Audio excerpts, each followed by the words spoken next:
Bonjour tout le monde, bienvenue sur la chaîne Design et Diamants. Aujourd'hui, on va faire ensemble les 5 premières questions du Diamond Painting Squad Quiz. Ceux qui ne connaissent pas le Diamond Painting Squad, c'est un groupe de 5 filles québécoises qui ont décidé de s'unir ensemble pour promouvoir le Diamond Painting. Et leur projet de l'année passée, qui ont commencé à peu près au mois de juin, c'était de faire une question par semaine, soit 52 questions pour l'année au complet, sur des sujets reliant de près ou de loin au Diamond Painting. J'avais déjà, comme je vous avais dit dans ma vidéo présentation, commencé une vidéo où je parlais, je pense que c'était je pense que j'ai fait les 10 ou les 15 premières questions. Puis pour m'amuser, pour voir de quoi ça aurait l'air. Alors là, je reprends les questions avec vous. Peut-être que ça va avoir changé un peu. Ceux qui ont vu la vidéo, c'est sûr qu'en presque un an, j'ai peut-être des choses qui ont changé un peu, qui se sont améliorées. Ou qui ont empiré, on ne sait jamais. Mais on va faire ça ensemble aujourd'hui. Alors, la première question, c'est quel est votre top 3 de vos outils indispensables pour faire du DP? C'est sûr que je crois que mon choix a changé un peu comparativement à l'année passée. C'est sûr que la tablette lumineuse va être mon premier choix. Comme là, je l'ai présentement d'allumer en dessous de ma toile d'ange que je suis en train de faire. Parce que je vous dirais que 95% du temps, quand je fais du DP, j'en fais le soir, une fois que mon garçon est couché. C'est là que je prends le temps vraiment de relaxer, de prendre du temps pour moi après ma journée de travail. Alors, vu que j'en fais le soir, au lieu d'allumer la grosse lumière au-dessus de ma tête, ben j'aime mieux avoir une coupe de lumière au-dessus puis une belle lumière en dessous. Comme ça, je suis sûre de voir pas mal tous les symboles. Puis généralement, ça va très très bien. Cette tablette lumineuse-là que j'ai, c'est ma deuxième. La première, j'ai dû trop l'utiliser. J'imagine à me lâcher. Alors là, présentement, je suis avec une A3 qui est plus grande qu'une A4 qu'on voit habituellement. Une A4 à peu près une grandeur de, je me souviens pas, c'est environ autour de 30 par 40. Celle-là est vraiment plus grande. C'est une 30 par 42 selon les gradations qui sont marquées sur la tablette. C'est ça qui existe encore des plus grandes. Moi, pour l'instant, l'entre-deux, ça me convient parfaitement pour ce que je fais. Ensuite, je vous dirais que mon deuxième outil le plus indispensable que j'ai, c'est les multiplaceurs. Comme ici, on en voit un, là. Je ne sais pas si vous allez le voir comme il faut. C'est un multiplaceur de 7. Et j'ai sur celui-là un multiplaceur de 3. Sur chacun, ils ont aussi un multiplaceur de 1. Alors ça, c'est les deux que j'utilise le plus, le 3 et le 7. Mais je les ai pas mal tout achetés. Je les ai trouvés en solde sur un site que je me souviens pas c'est lequel, ou qui était tout à 1$. Vous aviez le choix entre métal or, métal argent ou métal rose. Moi, j'ai pris métal rose. Je les ai toutes pris, sauf le numéro 2 et le numéro 10, parce que j'en voyais pas la nécessité. Mais je vous dirais que je travaille toujours avec le 3 et le 7. Et j'ai toujours un autre crayon avec une raclette pour m'aider à aligner mes lignes une fois finies. Pour être sûr que ce soit un peu plus droit. Alors, je m'amuse vraiment à changer de bord mes crayons selon ce que je fais. Ça, c'est vraiment de la manière que moi, je travaille. Alors, le multiplaceur, pour moi, c'est un indispensable. C'est vraiment merveilleux.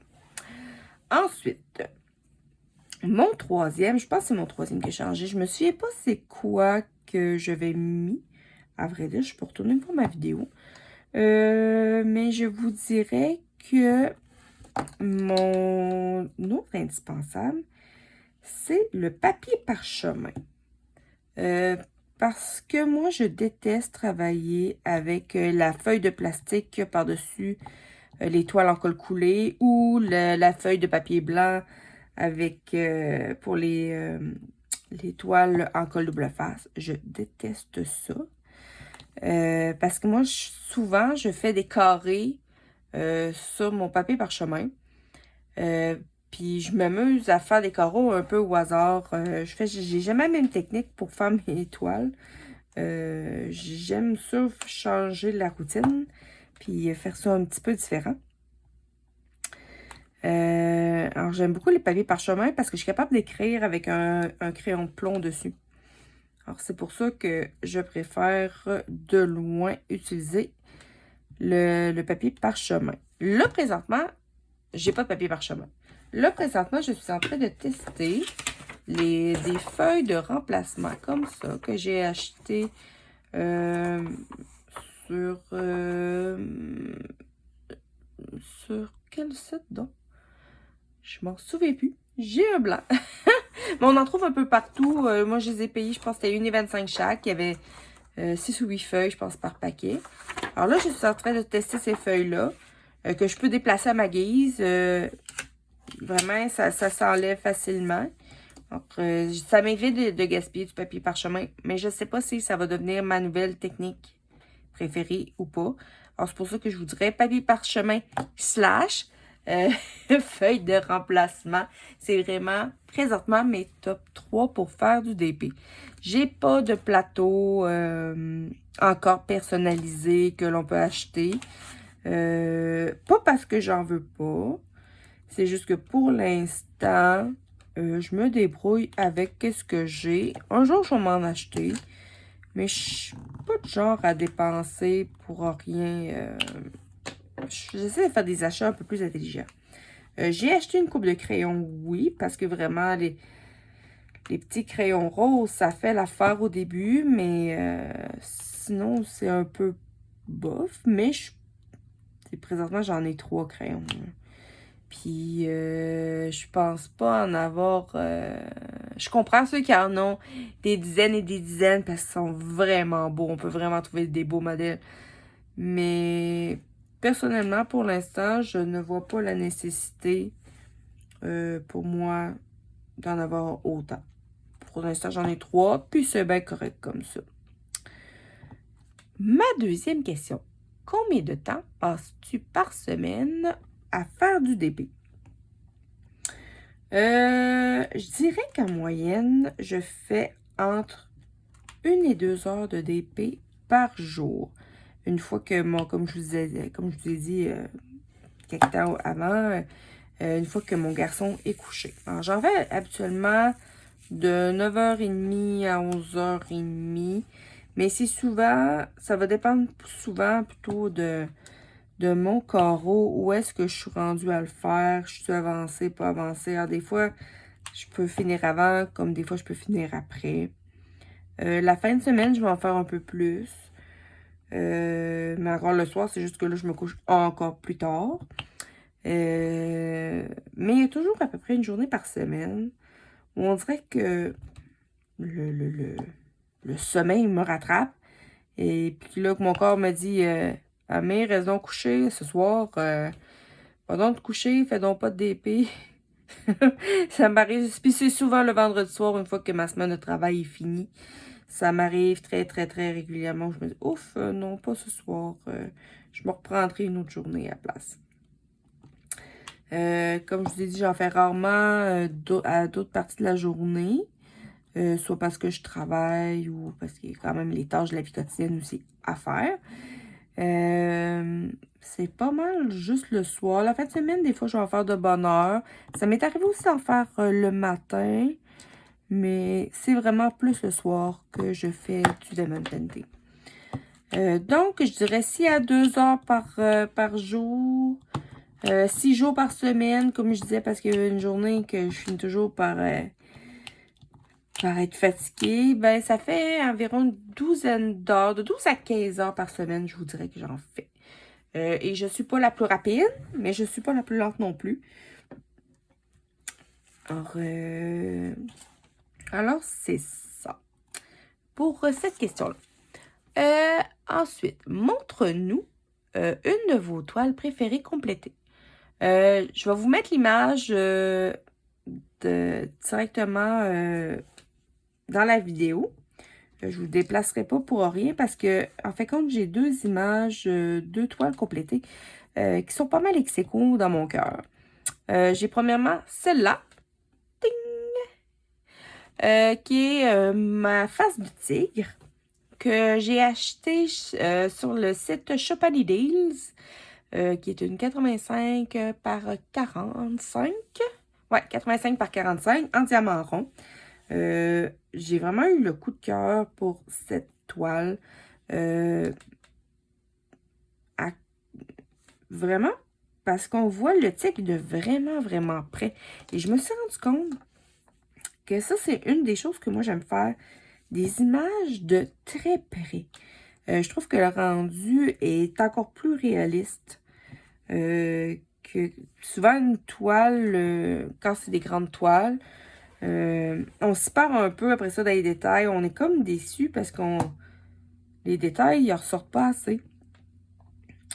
Alors, je me suis rendu compte qu'avec, entre autres, cette toile-là, que j'aimais vraiment les toiles faites de proche. Puis même quand je suis très près de cette toile-là, elle reste magnifique. Le rendu est vraiment super. J'aurais par exemple aimé mieux l'avoir en diamant carré. Alors, ça ne veut pas dire qu'un jour, je ne déciderai pas de vous la refaire pour faire un comparatif, mais avec des diamants carrés, si je finis par la trouver. Ou sinon, je vais la faire en personnalisé. Ma deuxième toile, que je trouve que le rendu est vraiment magnifique, c'est celle-là. Cette toile-là, c'est une image de David Bowie que j'ai décidé de faire un cadeau à ma meilleure amie Joanne. Parce qu'elle a trippe vraiment sur David Bowie. Alors, j'ai demandé quelle image qu'elle préférait de lui. Elle a choisi son image. J'étais un peu déçue au début qu'elle prenne une image en noir et blanc. J'étais non, surtout que je venais de finir deux grosses toiles avec vraiment pas beaucoup de couleurs. Et elle me sort cette toile-là avec pas beaucoup de couleurs encore. En diamant carré encore. J'ai trouvé ça un peu pénible, je vous dirais. Par exemple, le rendu est superbe. On dirait quasiment que c'est une photo tellement que la toile est belle. J'étais vraiment très, très contente du résultat. Mais après avoir fait 3 toiles en diamant carré, j'ai comme pris une pause des diamants carrés. J'en ai pas refait depuis. Puis là, t'as senti, là, ça me tente d'en faire des toiles en diamant carré. Alors là, on dirait que quand je fais des commandes en ligne, quand je mets des produits dans mon panier présentement, ben, je fais juste mettre ça des toiles en diamant carré. Ensuite, ça c'est pour mes deux toiles préférées. Alors, la toile de David Bowie vient du site Wish. Et la compagnie, c'est KSD. KSD. Et c'était une 38 par 50. C'est pas mal ça que j'ai à dire pour mes toiles préférées. La quatrième question. Raconte-nous une gaffe que tu as faite en DP. Bon, ben des gaffes un peu comme tout le monde. J'en ai fait plusieurs. C'est sûr que j'ai renversé des plateaux de perles. Justement, hier avec cette toile-là. Mon plateau blanc s'est accroché dans cette veste-là. Et splouch, les diamants étaient partout. J'ai vraiment beaucoup aimé ça. Ça a été vraiment agréable à tout ramasser. Aussi, dans cette toile, j'ai justement dans ce plateau-là, je sais pas, j'ai deux gris mélangés ensemble. On dirait que c'était parfait pour cette question-là. On dirait que c'est fait pour ça. Alors, j'ai mélangé la première journée que j'ai faite par inadvertance. Alors là, il faut que je fasse du tri. Mais je dirais pas que c'est mes pires gaffes. Ces deux gaffes-là, c'est des gaffes qui arrive occasionnellement, là. C'est comme assez... c'est comme dans la norme. Ben, mélanger des diamants, c'est pas vraiment la norme, là, mais... Bref. Je dirais que ma pire gaffe, c'était sur une toile. C'était un chat noir qui marchait dans une rue, puis son ombre, son image se reflétait dans une mare d'eau, et c'était une panthère noire qu'on voit. On voit souvent cette image-là, mais avec un tigre blanc. Mais moi, c'était vraiment le chat noir avec la panthère. Et j'avais pas remarqué qu'il y avait un V minuscule et un V majuscule. Alors moi, pensant que je suis un V, j'avais mis une couleur et qui n'était clairement pas la bonne.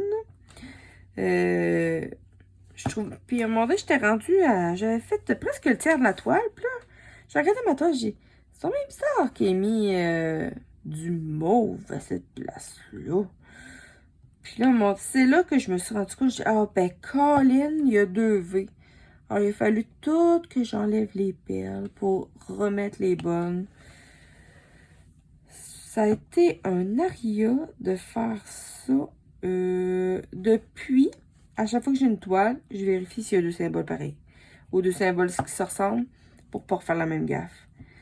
C'est vraiment dommage, je trouve. Je comprends pas que les compagnies font des choses comme ça.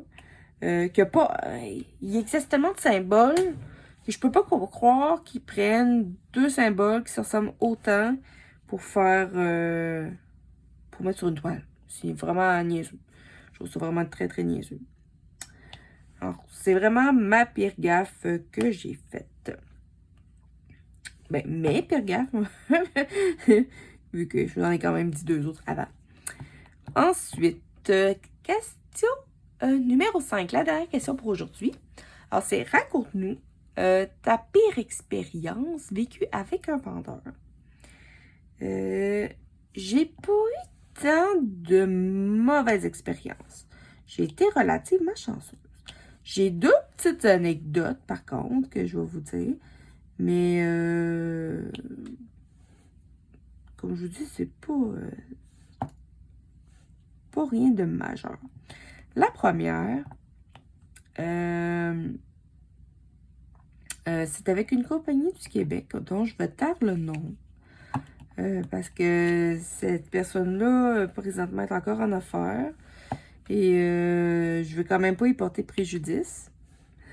C'est un Québécois qui commande des toiles, qu'on peut y passer des commandes. Et lui, c'est lui qui commande pour nous via d'autres vendeurs, finalement. Et lui, il se prend une cote dessus. Ce qui est bien correct. Ça me dérange pas. Alors, j'avais déjà fait une commande avec lui. Tout s'était bien passé. Il n'y avait eu aucun problème, aucun accroc, rien pas tout. Puis, un soir, c'était l'automne passé, parce que je voulais commander une toile de Noël pour un défi. Puis, je m'étais dit, je vais en faire un personnalisé. Alors, je m'étais trouvé une image que je trouvais belle sur Google. Puis là, j'ai envoyé un email avec l'image, puis j'y demande combien que ça pourrait coûter faire cette toile-là. Puis je sais que lui, il prend l'image, puis là, il monte différentes grandeurs de quoi pourrait avoir l'air le visuel selon la grandeur qu'on veut. Et après ça, une jour, on choisit la grandeur. Mais le lendemain, j'écris le soir. Le lendemain matin, j'ai réécrit en lui disant j'aimerais ça changer d'image parce que j'ai trouvé cette image-là, l'image que j'avais envoyée en premier, qui était un bonhomme de neige qui boit du chocolat chaud. J'ai dit, je l'ai vu sur AliExpress. Alors, j'aimerais ça que tu, à place de celle avec le bonhomme de neige, que tu m'en vérifies une autre. Il me réécrit, mais avec un ton vraiment... je sais pas comment je pourrais décrire ça, là.